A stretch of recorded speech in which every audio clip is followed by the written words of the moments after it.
Welcome back, Excel chicks. In this tutorial, we are going to be talking about yet another way to return distinct values in Excel. In prior videos, we have talked about using the unique function. I've also shown you how to get a list of distinct values using a pivot table. So this is another method for you to have in your toolbox. And that is using the Remove Duplicates feature. So the Remove Duplicates feature was added to Microsoft Excel in starting in version Excel 2007, and it has been available in all Excel versions since that release. It is one of my favorite features, or one of my favorite methods to remove duplicates in Excel.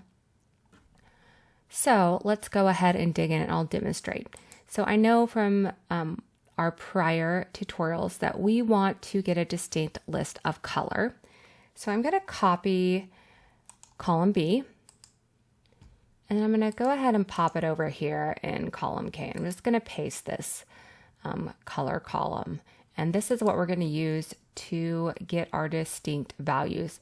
And so to remove duplicates here, we're going to go to our data tab and click on this icon or button, the Remove Duplicates button.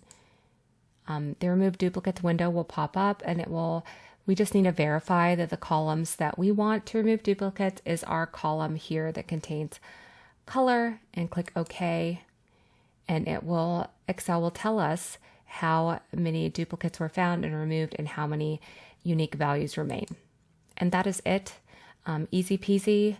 You get your list of unique values.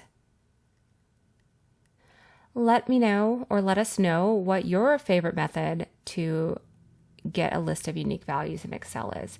And as always, if you like this tutorial and found it helpful, please like and also subscribe. And until next time, Excel chicks.